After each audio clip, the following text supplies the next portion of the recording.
Hey Wes, this is Andrew Chernoff with WLKY in Louisville. You started at NC State a year before Terry started at IU. You know what she's been able to do there. What's your take on what she's been able to do with this IU basketball program? Yeah, obviously, I've had an opportunity to see them a bunch through the last several years, and actually, one of our former players who just graduated about three years ago, Ashley Williams, is on her staff as an assistant coach. So, due to that connection, followed them some. I just think they're always well prepared, very well coached, and their kids are, have high basketball IQs. They very, very skilled, very fundamental, and again, very tough. So I know we'll have our hands full for sure. Next question is from Alex Sawyer.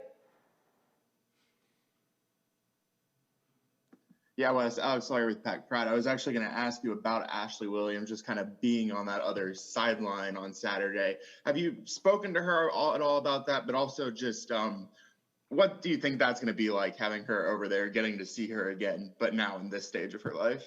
Yeah, like I said, she is on a fast track. Let me just say, first of all, I think she, NC State's a great engineering school. Ashley graduated with an engineering degree with a GPA of about a 3.9. And then she comes into my office her senior year and says, "Hey, Coach, I think I want to go into coaching." And I said, "Well, actually, until this moment, I thought you were a very intelligent person." But no, it definitely carries over. She has a passion for the game. And so because of that, she works really hard at it. And then, like I said, she's very intelligent. So she's been moving up the ladder quickly. And I could see her being a head coach at a very young age. Definitely impressive young lady. So, again, she played for us just a few years ago, so she knows about everything we do. So that's going to be interesting too. I might have to switch up the signals a little bit or disguise things, and try to be as covered up as I can be. But again, definitely will be interesting with her over there on the other sideline, but very proud of her. Outstanding young lady. Next question is from Bridget. Hey, Coach. I know you're focused on the game, but what did it mean for you to get that recognition as Coach of the Year? And, it seems like a long time coming. Well, it's just very humbling. You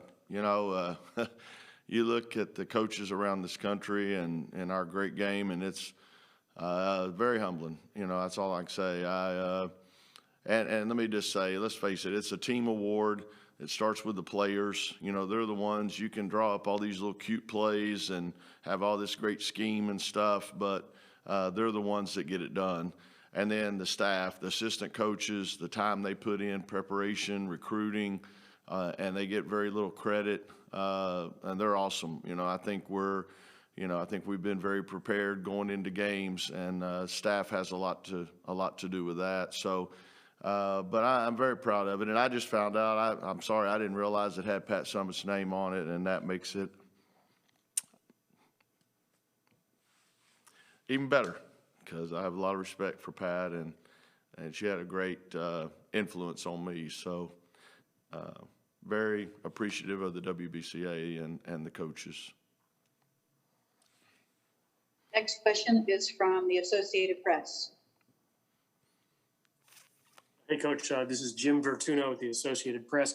Your team's been down there for quite a while now. I'm wondering, how are things going in the cocoon, and how's your team keeping itself entertained? It sounds like you're participating in some arcade games with them. Is that right? Well, again, I know this is tough. You bring 64 teams into one place. I grew up in Dallas, so I'm very proud of Texas and San Antonio and what they're doing. I know we had a couple of hiccups there early, but you got to respect the way they corrected them and have made things better. And they've provided a riverboat trip for the team. They provided a private tour of the Alamo. So they've had some things to do, as much as you can in this environment. So again, very thankful to the NCAA and the city of San Antonio and the committee and the job they've done and pulling this all together. And yeah, our players, we've got great kids, great young ladies. And so if you're going to be confined and solidate, quarantined, whatever, you want to do it with great people. And so that's what's made it good. And you're right, I've lost track. I didn't realize we'd been here that long. I didn't realize what day of the week it was yesterday. So it's a different world that we're in. But again, it's been they've made the best of the situation as possible. Next question is from Mike. Good morning, morning, Coach Morris. Morning. Mike Toper with Spectrum. Good to see you. Good to see you. I wanted to ask you, after A&T, you had talked about wanting your team to kind of get their mojo back. And I know it's the quality of the teams that you're playing, but the last few games you guys have found yourself down in the first half and battling. Has there been a message as you approach this next game about having a sense of urgency or just trying to get out to a better start than you guys had wanted to, or is that just the quality of teams you're playing? Well, I think it's a combination. All the teams here, are going to be, very well prepared, very talented, and are going to bring it. I mean, it's that time of year. But I agree, we do need to get off to better starts. We've done it all year, and we've been able to come back. But I always say, if you play with fire enough, you're eventually going to get burned. So we need to make sure we're a little more focused and ready from the tip. We've talked before about how we're really locked in the second half or the fourth quarter or whatever, but we've got to be locked in from the tip. So, yeah, we'll definitely talk about that and try to get focused on getting off to a better start. But again, these kids have a lot of confidence, so if they do fall behind, they still believe that they're going to be able to get it done. And I believe in them as well. Next question is from Andrew Schnitker. Wes, I wanted to ask you about Jakia and Jada. I feel like the easy thing to forget is that even though they're sophomores, because of the way last year ended, this is their first NCAA tournament. What does it say about them that they've been able to step onto this stage for the first time and do what they've done?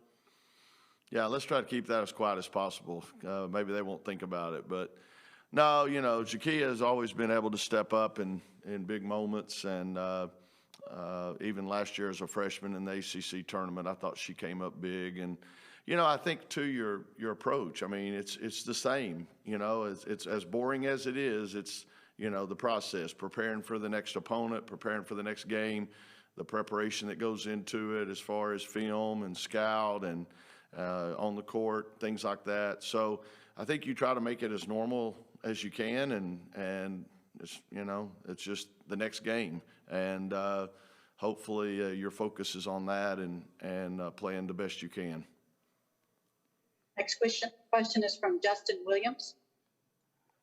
Coach Justin Williams with the Wolfpacker. I know you said on Monday you're taking KJ's situation day by day, but now it's 3 days later. Have there been any updates on Kayla Jones? How's she feeling?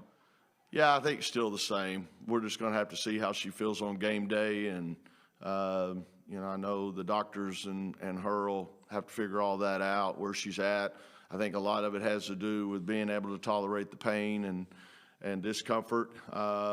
But, the doctors also are going to make sure that there's no risk involved and that it can't do any damage or anything like that. So really I'm just leaving that up to medical staff and we'll find out. Like I said, it may be Friday night or Saturday before we know, but definitely would love to have her out there. A senior, first team all ACC, and I've said all year, she's our glue. She holds us together. So proud of Jada Boyd and how she played and how the team stepped up without her, but we'd definitely love to have her back. Thank you. Thank you. We have time for one more question, and that will come from Brett. Hey, Wes, Brett Friedlander, North State Journal. Last time we talked to you, you mentioned how when you were at Chattanooga, there was a ceiling and that you wanted to move up to a higher level. What was it about the NC State job in particular that led you to believe that you could get to, that higher ceiling and get to where you are and where you're headed now?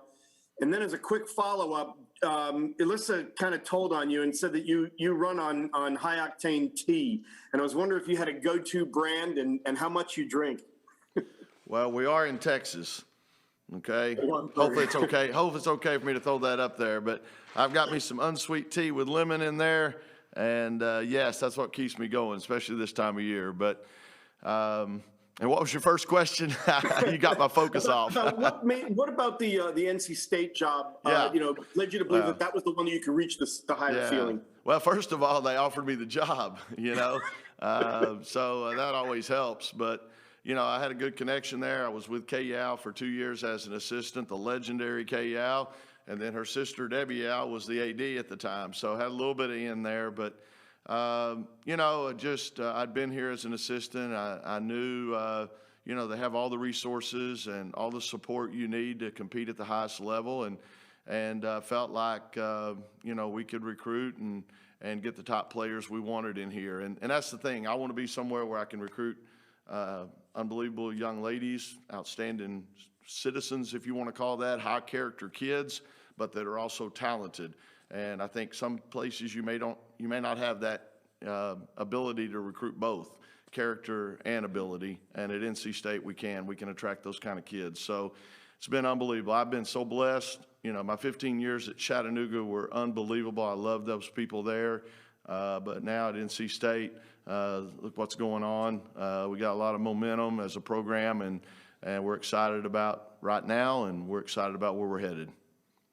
Thanks a lot, Wes, and best of luck. Thank y'all.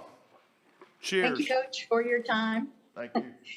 That's it for this news conference. You can find a recording of this press conference in the NCAA Digital Media Hub at www.ncaa.veritone.com. Thanks again for joining us, and have a good day.